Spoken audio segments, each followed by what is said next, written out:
اعوذ باللہ من الشیطان اللعین الرجیم بسم اللہ الرحمن الرحیم الحمد للہ وکفا وسلام علی عبادہ الذین اصطفیٰ. درود بھیجیے.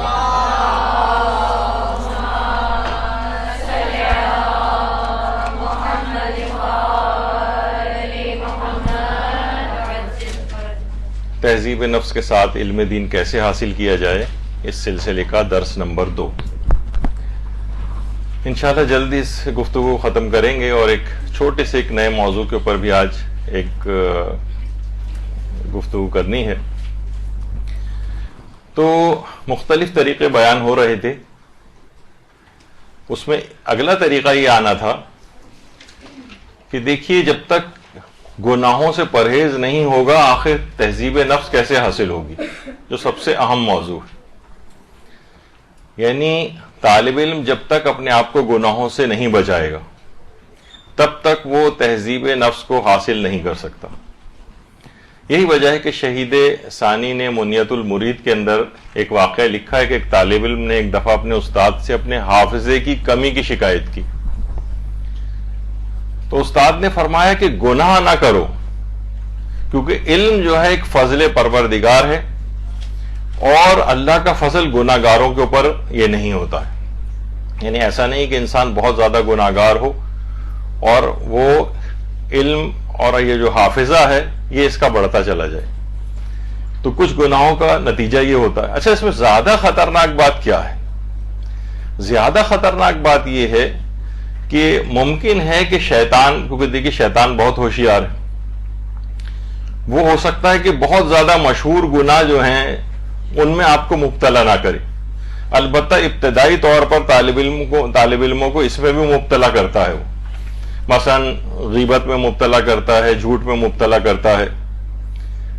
لیکن کوئی ہو سکتا ہے کہ کہے کہ سوچے کہ میں تو دینی طالب علم ہوں اور میرا علم بڑھ رہا ہے، مجھے کچھ اپنے آپ کو گناہوں سے روکنا ہے، تو وہ جھوٹ اور غیبت وغیرہ سے پرہیز شروع کر دے.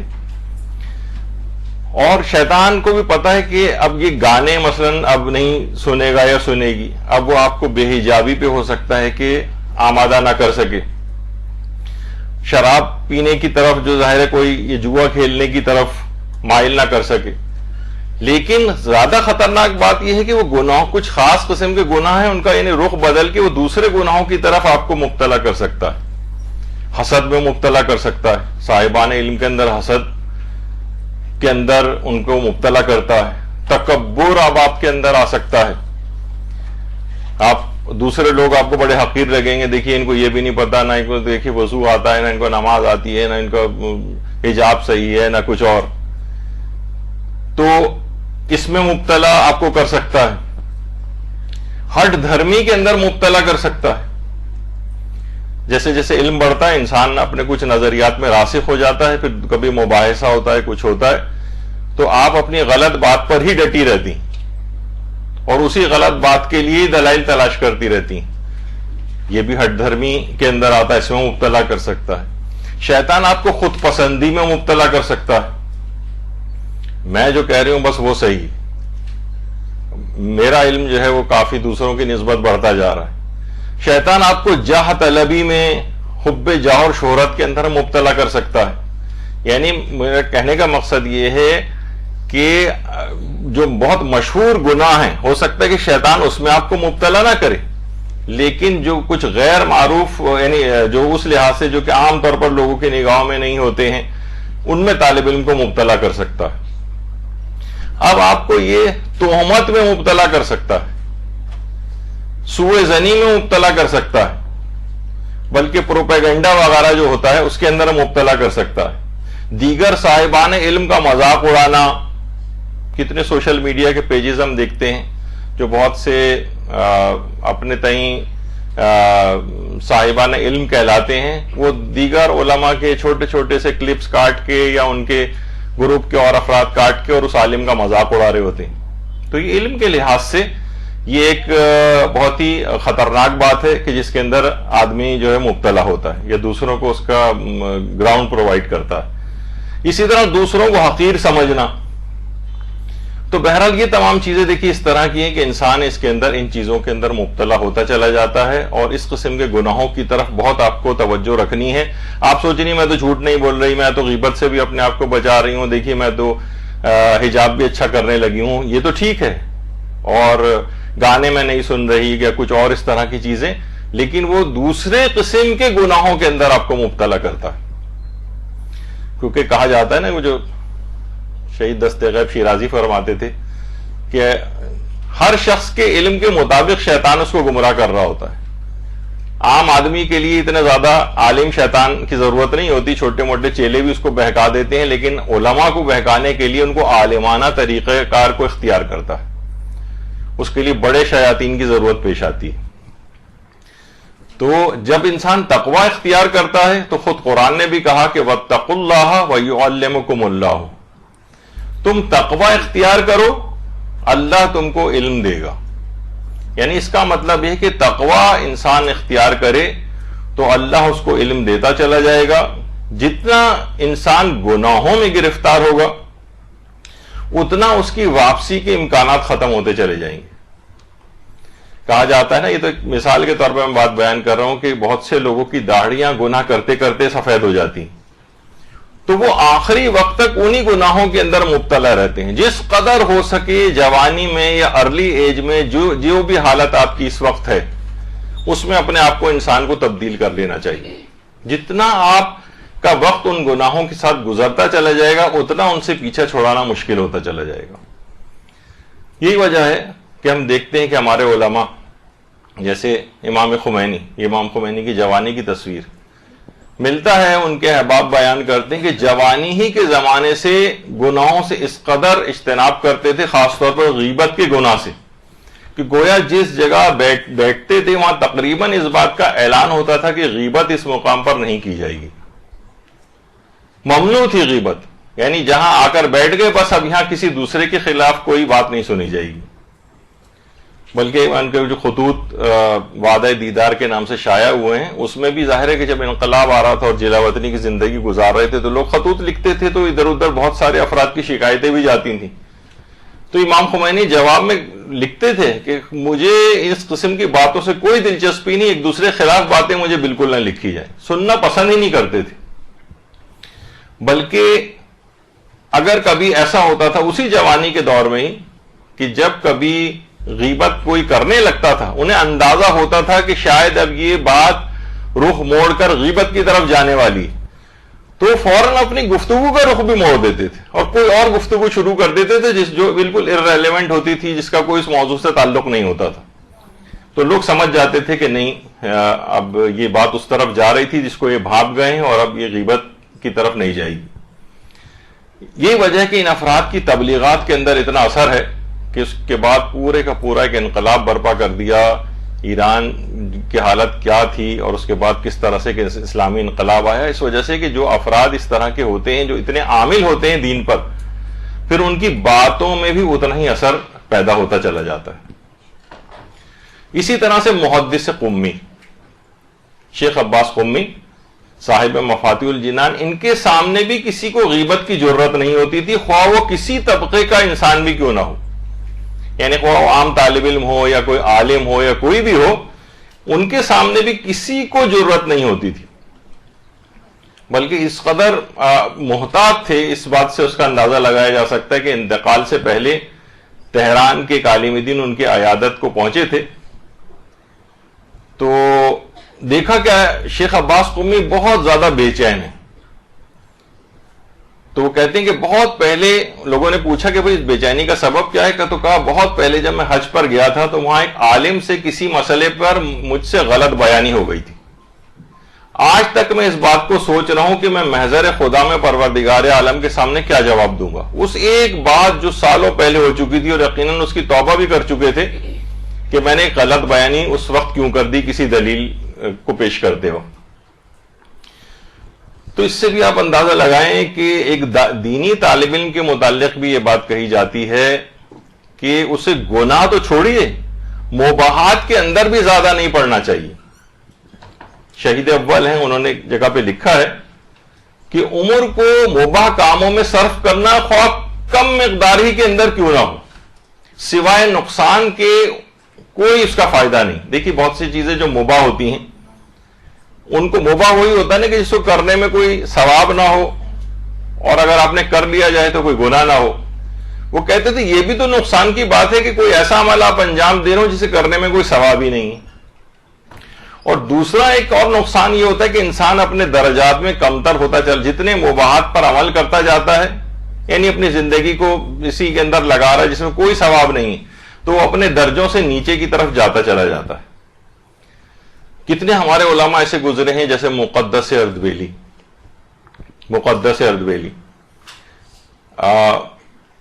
ان کے ایک شاگرد تھے جن کا نام تھا ملا عبداللہ شوستری۔ ملا عبداللہ شوستری کے نام سے ایران میں باقاعدہ ایک مدرسہ بھی ہے۔ تو وہ ملا عبداللہ شوستری اپنے فرزندان اور ان کے جو شاگرد وغیرہ تھے ان سے یہ بات کہتے تھے کہ جب سے مجھے اجازہ روایت ملا ہے، اجازہ اجتہاد ملا ہے، تب سے لے کر آج تک میں نے ایک مکروہ بھی انجام نہیں دیا، بلکہ ایک مباح کام بھی انجام نہیں دیا، حتیٰ کہ کھانے پینے کی چیزوں میں بھی میں نے اپنی نیتوں کو تبدیل کر کے ان کو بھی ثواب والی نیتوں میں تبدیل کر لیا۔ تو یعنی گناہ تو چھوڑیے، مباحات کے اوپر بھی ایک طالب علم کو اس سے بھی چاہیے کہ اپنی اچھی نیتوں کے ذریعے، حتیٰ کہ کھانا پینا بھی کھا رہا ہے تو اس میں بھی اپنی نیت کو تبدیل کر لے کہ میں اس سے مجھے طاقت آئے گی تو میں دین خدا کی اور زیادہ خدمت کروں گی۔ سوئے بھی تو اس نیت سے کہ میں فریش ہو کر اٹھوں گی تو میں دین کے لیے اور بہتر طور پر کام کر سکوں گی۔ یعنی ہر نیت کو آپ اس طرح سے ایک مقدس نیت بنا سکتی ہیں اور اسے کار ثواب میں تبدیل کر سکتی ہیں۔ ابھی جن مقدس اردبیلی کی بات ہو رہی تھی ان کے متعلق بھی کہا جاتا ہے کہ حرام تو چھوڑیے، 40 سال تک کوئی مکروہ اور مباح بھی انجام نہیں دیا تھا۔ منتخب التواریخ کے اندر بھی ہے، روضۃ الجنان کتاب میں بھی ان کی حکایتیں موجود ہیں، واقعات۔ خود محدث قمی نے میرے داماد کے متعلق ایک بات لکھی ہے کہ 20 سال تک انہوں نے ایک مباح کام بھی انجام نہیں دیا تھا، ایک مباح کام بھی۔ ہر کام جو کرتے تھے یا واجب ہوتا تھا یا مستحب ہوتا تھا، بس ہر زندگی کا فعل ہر سیکنڈ کو ثواب کا قرار دے دیا تھا۔ شہید ثالث قاضی نور اللہ شوستری، آگرہ میں جن کا مزار ہے، انہوں نے ملا صالح برغانی قزوینی، ہمارے بہت دیکھیے بہت خوش قسمتی کہ ہمارے ان علماء کی آپ لوگ زیارت کر رہے ہیں۔ انہوں نے ایک مرتبہ پیغمبر اسلام ختمی مرتبہ صلی اللہ علیہ وآلہ وسلم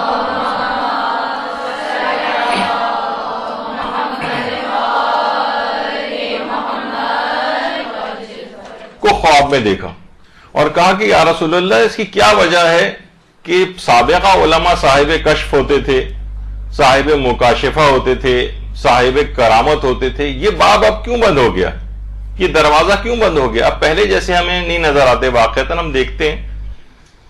تو اس واقعے کو قصص العلماء میں علامہ تنکابنی نے بھی لکھا۔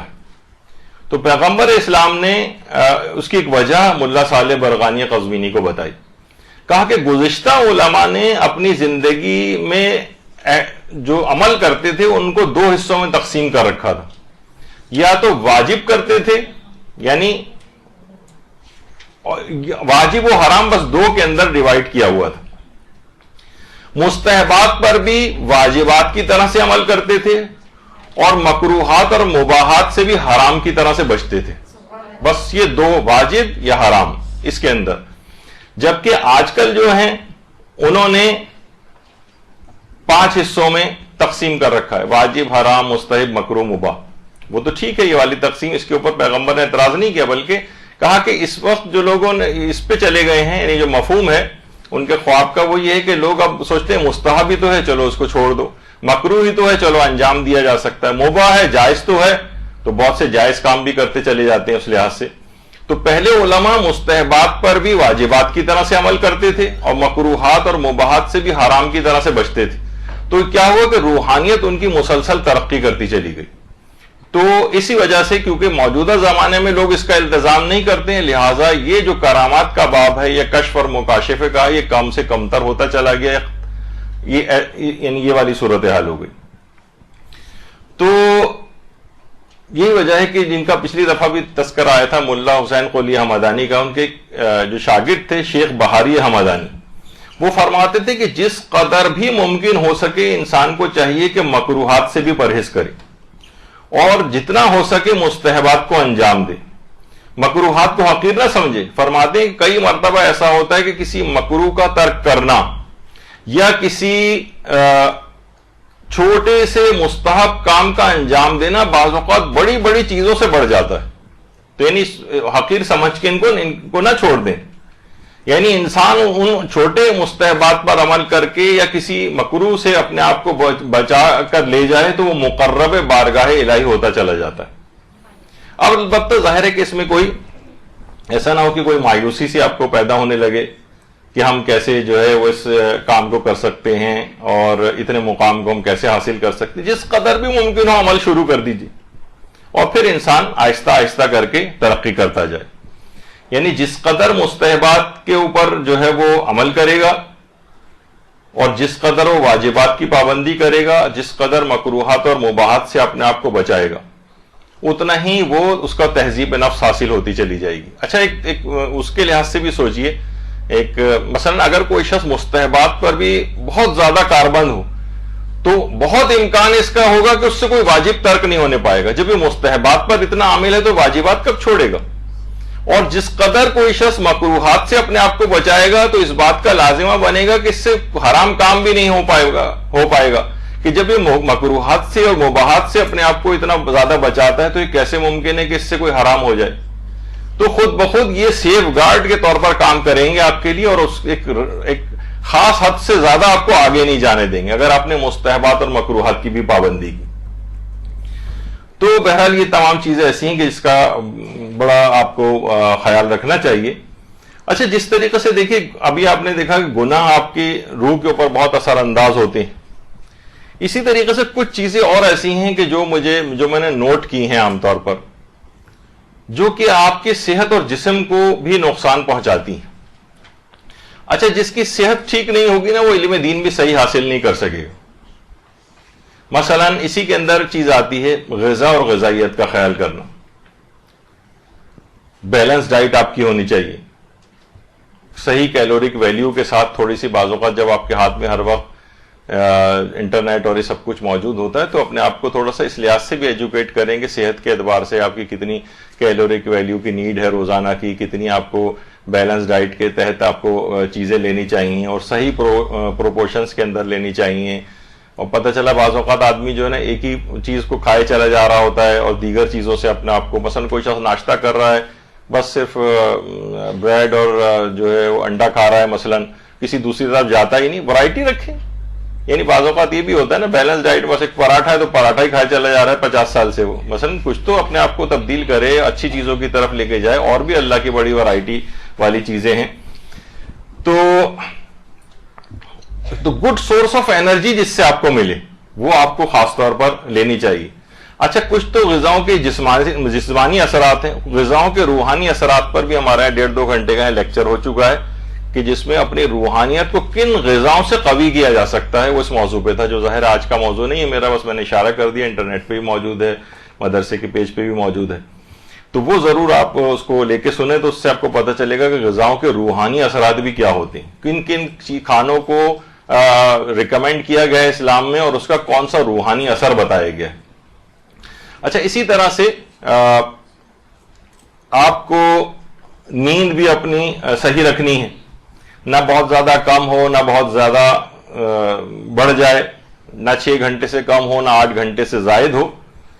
اور جسے کہا جاتا ہے نا کہ سونا انسان کو چاہیے کہ وہ قبر کے لیے اٹھا رکھے. لوگ 10-10 گھنٹے 12-12 گھنٹے سو رہے ہیں اور اس طرح سے اپنے طالب علم اتنا زیادہ وقت اگر سونے میں لگائے گا تو وہ کب علم کو حاصل کرے گا، تہذیب نفس کی طرف کب مائل ہوگا. تو یہ اس طرح کی چیزوں سے بھی اپنے آپ کو وہ بچانا ہے. اور خواتین کے لیے بھی ہے کہ بہرحال ورزش وغیرہ خواتین کے لیے بھی ہے. اگر کہیں آپ کے پاس امکانات اس کے واک کے لیے جا سکیں تو وہ کریں، نہیں اگر امکانات ہیں تو اپنے گھر کی چھت پہ یا اپنے گھر میں ہی کوئی ایسی ایکسرسائز وغیرہ کو دیکھیں جو آپ گھر میں ہی کر سکیں. ایک اور چیز میں نے خواتین کے اعتبار سے دیکھی ہے کہ جو کہتی ہیں کہ ہمارا دل نہیں لگ رہا ہے پڑھائی میں، ہم سے پڑھائی ہوتی نہیں ہے، سب کچھ ہے، تو بعض اوقات یہ بھی ان کی طرف بھی مائل ہونا چاہیے کہ ایسا تو نہیں کہ آپ کو ڈپریشن ہو. ڈپریشن کی بھی وجوہات ہوتی ہیں، اس کو بھی کبھی اس کے ویسے علاج بغیر دوا والے علاج بھی ہیں، اس کے دواؤں والے علاجوں کی بھی ضرورت پیش آ سکتی ہے. تو ایک کاز یہ بھی ہو سکتا ہے، اس طرف بھی انسان ذرا متوجہ رہے. خواتین میں اکثر میں نے طالبات اور اس کے لحاظ سے دیکھا ہے کہ جو ہے مثلاً خون کی کمی ہے، ان کے اندر ہیموگلوبن کم ہے، تو خون کی کمی کے اندر بھی اسی قسم کی فٹیگ، بالکل تھکاوٹ بہت ہو رہی ہے، پڑھنے میں دل نہیں لگ رہا ہے، کسی چیز میں دل نہیں لگ رہا ہے، دل کی دھڑکن تیز ہوئی جا رہی ہے، کبھی سر میں درد ہے، کبھی غنودگی ہو رہی ہے. یہ سب چیزیں کیا ہوتی ہیں؟ یہ اس کی علامتیں ہوتی ہیں. وہ سوچ رہی ہوتی ہیں خواتین یا وہ طالب علم بھی کہ میرے ساتھ یہ پتہ نہیں کیا ہو رہا ہے کہ میرا دل نہیں لگتا ہے، تو پتہ چلا اس کی جسمانی وجوہات ہوتی ہیں کہ کبھی اس وجہ سے بھی علم کے اندر دل نہیں لگ رہا ہوتا، تو اس میں بھی کبھی کبھار اپنا خون ٹیسٹ کروا لیں کہ خون کی کمی تو نہیں ہے، ہیموگلوبن کم تو نہیں ہے. بہت خواتین کے اندر یہ چیز دیکھنے میں آتی ہے کہ ہیموگلوبن کم ہوتا ہے. اسی طرح سے مثلاً وائٹامن ڈی کی کمی بہت خواتین کے اندر، اس کے اندر بھی تقریباً وہی کہ جسم ٹوٹ رہا ہے، تھکاوٹ بہت زیادہ ہو رہی ہے، دل کسی چیز کے اندر نہیں لگ رہا ہے، ان سب کی بھی علامتیں اس وائٹامن ڈی کی کمی کی علامت. تو یہ چیزیں بھی ایسی ہیں جس طرف متوجہ رہنا چاہیے. تو عام طور پر ظاہر علماء کی فیلڈ نہیں ہوتی ہے، کچھ میرا اس فیلڈ سے رابطہ ہے، اس لحاظ سے میں نے یہ چیزیں بھی دیکھی ہیں کہ بعض اوقات طالب علم اپنے آپ کو گلٹی فیل کر رہا ہوتا ہے کہ یہ کیا ہے کہ میرا دل کیوں نہیں لگ رہا، تو پتہ چلا اس کی کچھ جسمانی وجوہات. ان کا کبھی کبھار وائٹامن ڈی کا ایک ٹیسٹ کرا لیں، اپنے لیولز کو دیکھ لیں. عام طور پر 20 لیول سے نیچے اگر ہو تو آپ کی کمی ہو جاتی ہے آپ کے اندر. کوشش کریں 70-80 کے قریب تک یہ وائٹامن ڈی کے لیول رہیں تو آپ بہت فریش فیلنگ ہوگی، پڑھنے میں بھی دل لگے گا.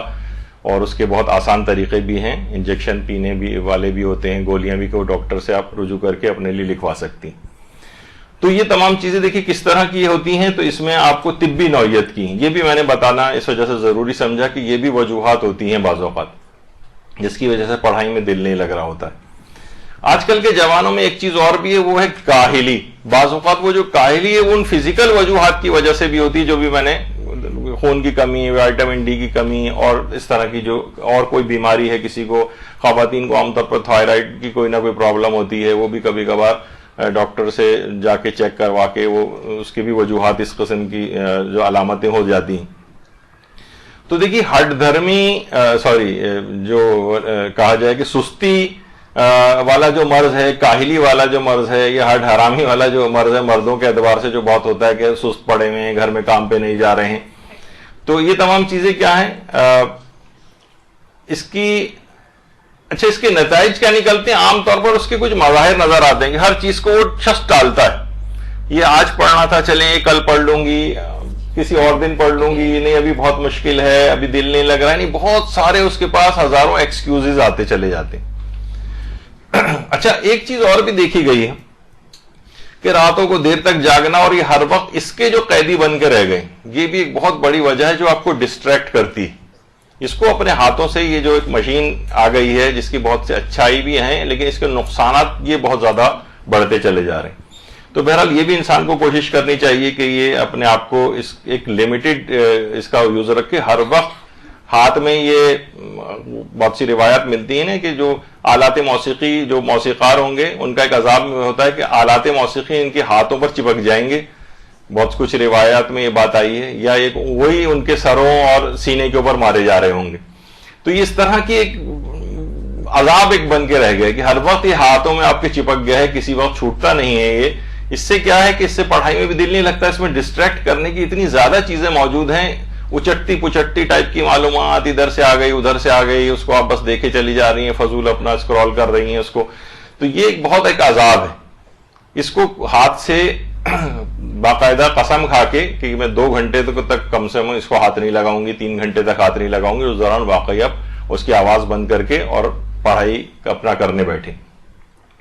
تو یہ بھی ایک چیز ہے. دیکھیے جس طریقے سے محنتی ہونا ایک مزاج ہے نا، اس طریقے سے کاہل ہونے کا بھی ایک مزاج ہے. انسان کاہل المزاج بھی بن جاتا ہے. ہر وقت شارٹ کٹس کے چکر میں رہنا، ہر وقت ہمارے پاس کتنی وہ آتی ہیں. ابھی ہم نے ڈسٹینس لرننگ کا ایک پروگرام شروع کیا تھا تو اکثر لوگوں نے اس کے اندر کہا کہ بھائی درس 1 گھنٹے کا تو بہت بڑا ہو جاتا ہے تو ہم سے نہیں سنا جاتا. کچھ ایسا نہیں ہو سکتا کہ 5-5 7-7 منٹ کے جو ہے نا کلپس جو ہیں وہ خالی دے دیا کریں. تو اس طرح کوئی علمی گہرائی کسی کے اندر آ پائے گی 5-7 منٹ کے کلپس کو سن کر؟ چھوٹے چھوٹے درس ہوں، بس 3 مہینے سے زیادہ کا نہ ہو. یعنی آج کل محنت بالکل علم کے لیے انسان کر نہیں رہا ہے، تو وہ کیسے کسی علم میں بلند مقام کو حاصل کرے گا؟ تو بہرحال دیکھیے، محنتی قومیں وہی ترقی بھی کر رہی ہوتی. تو آج کل ہم یہ دیکھتے ہیں کہ دیندار بھی بڑے کم ہمت ہو کے رہ گئے. دیندار بس فقط دینداری کیا ہے کہ چند نمازیں انہوں نے پڑھ لی، کچھ اذکار پڑھ لیے، دعائیں پڑھ لیں، اور اس کے علاوہ ان کے پاس کوئی ایکٹیویٹی نہیں. کوئی سماجی ایکٹیویٹی پکڑیں بھائی، کوئی ادارہ اپنا کوئی قائم کریں، کوئی فلاحی کام کریں، کوئی تبلیغی کام کریں. کوشش کریں کہ انسان جو ہے وہ اپنے آپ کو کسی بڑے کام کی طرف لے کر جائے. دیندار بھی ہیں وہ کم ہمت ہو کے رہ گئے، بس نماز پڑھ لی، کچھ اذکار پڑھ لیے، کچھ دعائیں پڑھ لی، زیارت کر لی، کبھی سال میں 1-8 دفعہ زیارت وغیرہ کے لیے چلے گئے، بس ہم دیندار ہو گئے. یعنی کوئی سماجی کام نہیں پکڑتے، کوئی بڑا کام نہیں پکڑتے، کوئی معاشرے کی خدمت نہیں پکڑتے، کوئی تبلیغ کی خدمت نہیں پکڑتے. تو بہرحال یہی وجہ ہے کہ کہا جاتا ہے نا کہ ہمارے ہاں بھکاریوں کی تعداد کے اندر اضافہ ہو رہا ہے. فلاحی تنظیمیں بھی جو ہیں ہماری، وہ کھانا کھلانے اور صرف راشن بانٹنے کے اوپر جو ہیں، وہ ان کی کوئی مذمت نہیں ہو رہی، وہ خود بھی بہت بڑا کام کر رہے ہیں. جو ان کی سمجھ میں آ رہا ہے کم سے کم وہ تو وہ کام کر رہے ہیں نا. تو یہاں تو دیکھیے مومنین میں ہر ماہ ہزاروں کا بھی آپ راشن بانٹ دیتے ہیں، اگلے مہینے وہ بھکاری بن کے پھر آپ کے پاس آتا ہے، اگلے مہینے پھر راشن لینے کے لیے. تو اربوں روپے کھربوں روپے بھی آپ کے پاس ہو تو آپ 1-2 دن میں ختم کر کے بیٹھ جائیں گے، اور اس کے بعد اگلے مہینے وہ پھر سارے لوگ وہی بھیک منگے پھر دوبارہ سے. یعنی میں اپنے تھوڑا سا غلط لفظ استعمال کر گیا ہوں، یعنی وہ پھر آ کر، یعنی ان کی حالت نہیں بدل رہی ہوتی، وہ اپنے غربت کے اسی معیار پہ باقی رہتے ہیں، چاہے آپ اربوں کھربوں خرچ کرتے چلے جائیں. تو جب ہی کہا جاتا ہے کہ انسان مچھلی نہ کھلائے بلکہ مچھلی کو پکڑنے کا ہنر سکھا دے، تاکہ یعنی کوئی نہ کوئی چیزیں، اب خدا نہ خواستہ کوئی ان کی مذمت کی طرف نہ چلا جائے کہ ایسی تنظیمیں وہ بہت اچھا کام کر رہی ہیں، بہترین کام کر رہی ہیں، کچھ تو اپنا جو انہوں نے ایک ایم بنایا اس کے مطابق تو کر رہی ہیں، لیکن جو دیگر افراد ہیں وہ ان میں کوئی ایسی حرکت نظر نہیں آ رہی کہ کسی بڑے کام کی طرف جائیں. خیر بہرحال وہ جو بھی کہا جاتا ہے نا کہ الطاف حسین حالی بھی جو کہتے تھے کہ جو کرتے ہیں محنت و مشقت زیادہ، خدا ان کو دیتا ہے برکت زیادہ. یعنی یہی آج کل اس میں بھی ہوتا ہے کہ ہم علم دین کے حصول میں جس قدر محنت کریں گے، خدا اتنی اس کے اندر برکت ہم کو دے گا. اچھا اب دیکھیے ہمارے جو مولانا صادق حسن صاحب قبلہ، ہمارے استاد محترم، ایک بات بڑی اچھی تھوڑے دن پہلے انہوں نے اپنے ایک درس میں بھی بیان کی کہ دیکھیے نماز کی کس قدر اہمیت ہے، کس قدر اہمیت ہے. ایمان کی بنیاد اس کو کہا گیا ہے، کفر اور ایمان میں حد فاصل اس کو کہا گیا ہے، لیکن پیغمبر کو حکم اس کے باوجود اتنی عظمت ہے نماز کی، لیکن پھر بھی پیغمبر اسلام کو کیا حکم ہے قرآن میں؟ قم اللیل الا قلیلا، اے رسول نمازوں کو رات کو عبادت کم کیا کرو، نمازیں کم پڑھو. لیکن علم حاصل کرنے میں کم پر اکتفا کو نہیں کہا گیا، بلکہ کہا قل رب زدنی علما، اپنے علم میں اضافے کی دعا کرتے رہو. یعنی علم میں کمی نہ کرو، چاہے عبادات کے اندر کمی ہو جائے. تو اس لحاظ سے یہ چیزیں ایسی ہیں کہ دیکھیں اس میں علماء یہی کہتے ہیں کہ یہی وجہ ہے کہ معصومین ہمارے جو ہیں ان کا علم ایک جگہ پہ رک نہیں گیا ہے، بلکہ اب بھی ان کا علم بڑھ رہا ہے، اب بھی ان کا علم بڑھ رہا ہے. تو مسلسل محنت کرنا ہے، کچھ قربانیاں آپ کو دینی ہے، اپنے آرام ہی کو قربان کرنا ہے، اور وقت کے ضائع ہونے سے اپنے آپ کو بچانا ہے. تو ایک تو گناہ کی بات ہو رہی تھی کہ گناہ انسان نہ کرے بلکہ مکروہات اور مباحات سے بھی اپنے آپ کو بچا لے. تو یہ تزکیہ نفس اور تہذیب نفس کے لیے طالب علم کو بہت، کیونکہ جتنا اس کا تقویٰ بڑھتا جائے گا اتنا ہی آپ نے قرآنی آیت بھی سنی کہ وَيُعَلِّمُكُمُ اللَّهُ، اللہ اس کو علم دیتا چلا جائے گا. اگلی چیز جو تہذیب نفس کے حوالے سے ایک طالب علم کو حاصل کرنی وہ یہ ہے کہ جوانی ہی سے خاص طور پر تلاوت قرآن میں اپنے دل کو بہت لگائے. یہی وجہ ہے کہ ہمارے چھٹے امام جعفر صادق علیہ الصلوۃ والسلام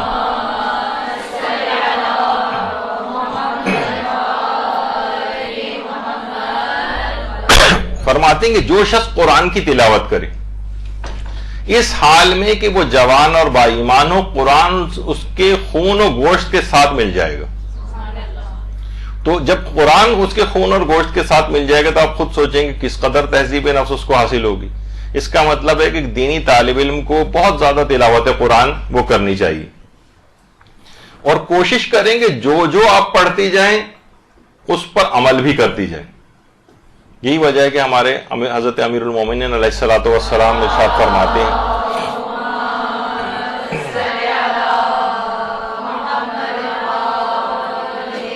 کہ باقاعدہ وصیت کی ہے کہ میں تمہیں وصیت کرتا ہوں کہ اللہ سے ڈرتے رہنا قرآن کے بارے میں, کہ اس پر عمل کرنے میں دوسرے تم سے آگے نہ نکل جائیں. عمل کرنا ہے, فقط تلاوت کی حد تک نہیں رہنا ہے. اور اس حد تک قرآن کی تلاوت ہونی چاہیے کہ آپ کی زبانوں کے اوپر تلاوت قرآن آپ کی مسلسل آپ کی زبانوں کے اوپر قرآن کی آیات آنی چاہیے.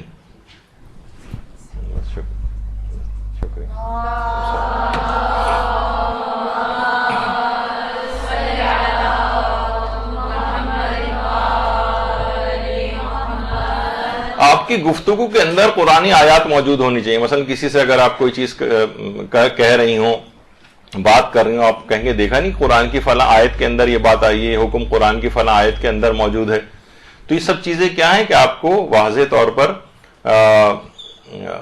اتنا آپ کا قرآن سے ارتباط ہو جانا چاہیے کہ حضرت فضہ کی طرح سے عام گفتگو بھی قرآنی آیات کے سہارے ہونی چاہیے.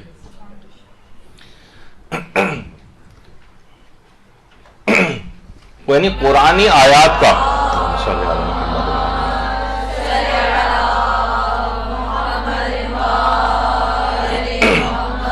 کہ پیغمبر فرماتے جس شخص کا کلام ہی قرآن ہو اور گھر مسجد ہو تو خدا اس کے لیے جنت میں گھر کو بنائے گا.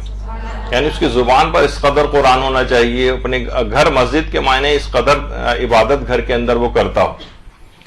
تو یہ تمام چیزیں ایسی ہیں کہ جس پر عمل کرنے کی ایک طالب علم کو بہت ضرورت ہے. اچھا, قرآن کتنا پڑھیں؟ کوشش کریں, کیونکہ جس قدر انسان قرآن پڑھتا چلا جائے گا, جس قدر تلاوت کرتا چلا جائے گا, اتنا ہی اس کے گناہوں کا کفارہ ہوتا چلا جائے گا, جہنم کے خلاف ڈھال بنتی چلی جائے گی, عذاب خدا سے نجات ملتی چلی جائے گی. کتنا پڑھیں؟ عام طور پر آیت اللہ شیخ جعفر سبحانی سے بھی یہ سوال پوچھا گیا کہ دنیا و آخرت کی بھلائی کے لیے آپ کیا نصیحت فرمائیں گے؟ تو انہوں نے کہا ایک تو نمازوں کو اول اوقات میں انجام دو اور قرآن کا ایک پارہ روزانہ تلاوت کرو. دنیا اور آخرت کی ہر بھلائی انسان کو حاصل ہو جائے گی. اچھا, ایک ساتھ تو قرآن کو پڑھنا بہت مشکل ہوتا ہے, تو اس کا بھی ایک طریقہ عام طور پر بتایا گیا کہ قرآن کے نسخے جو عام طور پر ہوتے ہیں 600 صفحات پر مشتمل ہوتے ہیں. 600 کو آپ 30 دنوں میں تقسیم کریں گے تو 20 صفحات روزانہ. 20 صفحات کے معنی یہ ہیں کہ یعنی اگر آپ 5 نمازوں پہ تقسیم کریں تو صرف 4 صفحات کو روزانہ یعنی ہر نماز کے بعد اگر آپ پڑھنے یعنی 2 ورقے تقریباً آگے پیچھے کے اگر ملا لیے جائے تو آرام سے آپ کا ایک پارہ روزانہ ختم ہو سکتا ہے اور 1 مہینے میں پورا آپ تلاوت قرآن کر سکتی. تو آپ نے دیکھا کہ یہ بھی اس طرح سے بھی ممکن ہے, اس طرح سے بھی اس کی تقسیم کی جا سکتی. ورنہ جس قدر بھی ممکن ہو سکے, پاؤ بھر آپ پڑھنا چاہیں, آدھا پڑھنا چاہیں, 3 پاؤ پڑھنا چاہیں, پورا سپارہ اگر ایک روز کے اندر ختم کرنا چاہیں, اس میں آہستہ آہستہ آپ چاہیں تو ترقی بھی کرتی ہوئی جا سکتی ہیں. اچھا, اب اگلی چیز خاص طور پر یہ ہے کہ بہت سے طریقے ایسے ہیں جس سے آپ یعنی اس کے ثواب کو بھی بہت بڑھا سکتے ہیں. جیسے کوئی شخص روزانہ سورہ یاسین کی تلاوت کرے تو گویا روزانہ 12 مرتبہ ختم قرآن کا اس کو ثواب ملتا ہے. تو 3 دفعہ سورہ اخلاص پڑھے تو پورے قرآن کا ملتا ہے. سورہ الحمد کو اگر پڑھے تو بھی پورے قرآن کا ثواب ملتا ہے. بہت سے ایسے ہیں جس سے آپ ثواب کو ملٹیپلائی بھی کر سکتے ہیں. تو تلاوت قرآن, ابھی میں اس کی تفصیل میں نہیں جا رہا, اس سے بہت تہذیب نفس آپ کو حاصل ہوگا. تلاوت قرآن جس قدر زیادہ ہوگی. اسی طرح سے نماز شب نہیں, پہلے ابھی ایک چیز اور, بہرحال یہ بھی ہے کہ ایک چیز کہ انسان چاہیے کہ تلاوت قرآن میں بھی ترقی کرے.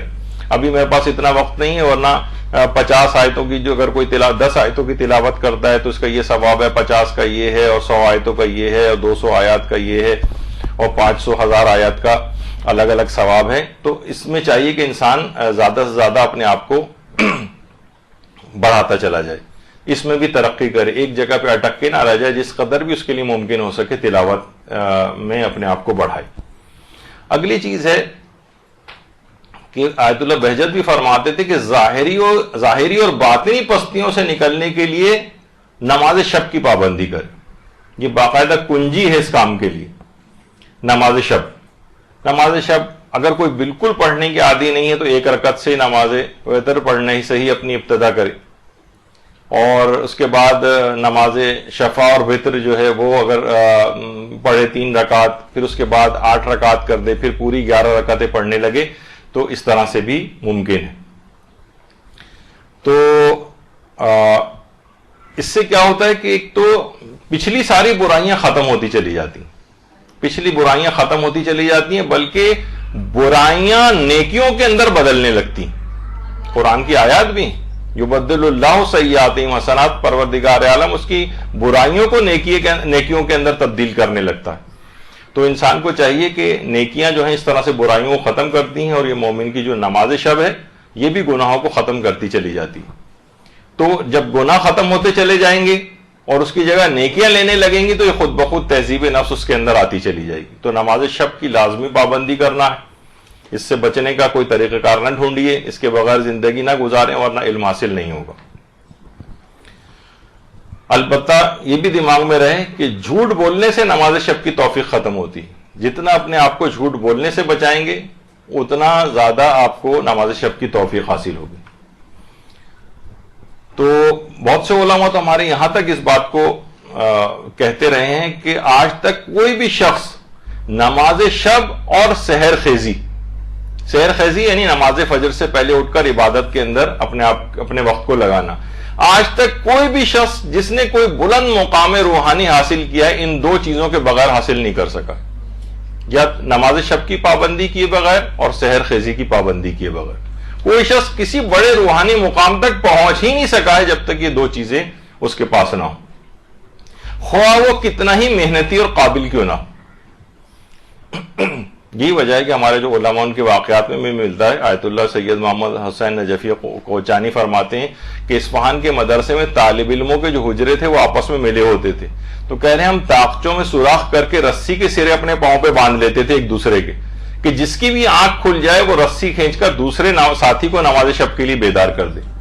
اور یہ کام اس وجہ سے ہوتا ہے کہ ایسا نہ ہو کہ بہت سے دیکھیے نماز شب کا وقت وسیع ہوتا ہے, کوئی کبھی اٹھ رہا ہے جس کسی کو نہیں بھی پڑھنی ہے مثلا, تب بھی کیا ہے کہ ایسا نہ ہو کہ آپ کہیں گے بھائی نماز شب کا ٹائم ہو گیا اور پوری دنیا کو آپ اٹھا رہے ہیں اور ایک شور ہنگامہ مچایا ہوا ہے. نہیں, ہر شخص کا ایک انڈیویجول یہ والا معاملہ ہے, ایک طالب علم ایک دوسرے کو اٹھانے کے لیے تاکہ دوسرے طالب علم ڈسٹرب نہ ہو اور ریاکاری وغیرہ کا جذبہ نہ پیدا ہو, وہ اپنے آپ کو اس طرح سے اٹھایا کرتے تھے نماز شب کے لیے. یہی وجہ ہے کہ دیکھیے آج ہم بیٹھ کے ان علماء کا تذکرہ کر رہے ہیں. اگر یہ سب باتیں نہیں ہوتی تو یہ ان کا کوئی تذکرہ بھی نہیں ہوتا. یہ لوگ زندہ ہیں جس وجہ سے کہ ان باتوں کا تذکرہ آج ہو رہا ہے اور ہمارے لیے ایک نمونہ عمل بنے. تو اس لحاظ سے نماز شب جب یہی وجہ ہے کہ ہمارے چھٹے امام جعفر صادق علیہ السلام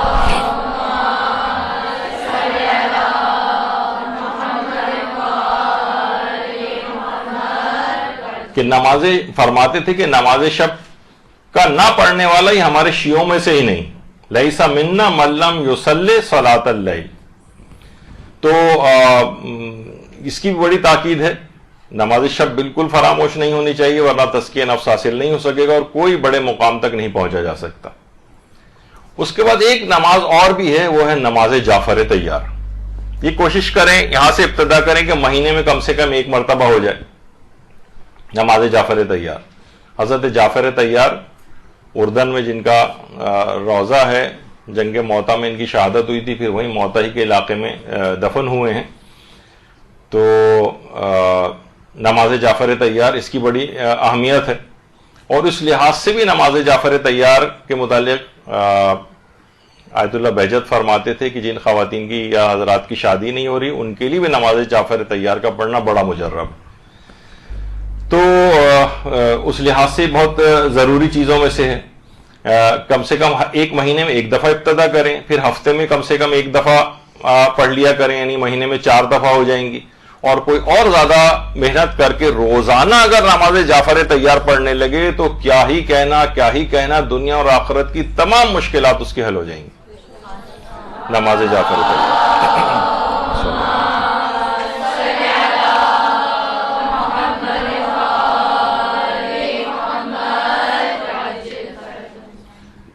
اچھا اس کی تفصیل بھی ہے تاکہ دیکھیے یہاں تک اور عرب دنیا کے اندر تو اس قدر رائج ہے کہ عام مساجد میں بھی مختلف حاجات کے لیے باقاعدہ لوگ اعلان ہوتا ہے، اس وقت لوگ کھڑے ہو کر نماز جعفر تیار پڑھتے ہیں. بحرین کے جو عالم دین ہیں شیخ عیسیٰ قاسم، ان کی جب وہ بیمار تھے تو ان کی صحت یابی کے لیے باقاعدہ اس طرح سے نماز جعفر تیار پڑھی جاتی تھی. تو ہر اپنی کسی حاجت کے لیے نماز جعفر تیار کو پڑھا بھی جا سکتا ہے. اور تزکیہ نفس کی حاجت کتنی بڑی ہے کہ ہمارے تہذیب نفس ہمیں حاصل ہو، تزکیہ نفس حاصل ہو، اس کے ساتھ علم حاصل ہو ہمیں. اس کے لیے بھی نماز جعفر تیار اور متعدد نیتوں کو کر کے بھی نماز جعفر تیار پڑھی جا سکتی. اس کا طریقہ تفصیلی ہے، اس کو جب بھی اکسیر اعظم کہا جاتا ہے. اس پہ کتابیں بھی پوری لکھی گئی ہیں اور اس کا ایک تفصیلی طریقہ ہے جو کہ آپ کو مل جائے گا. کتابوں میں آج بیان کرنا مقصود نہیں.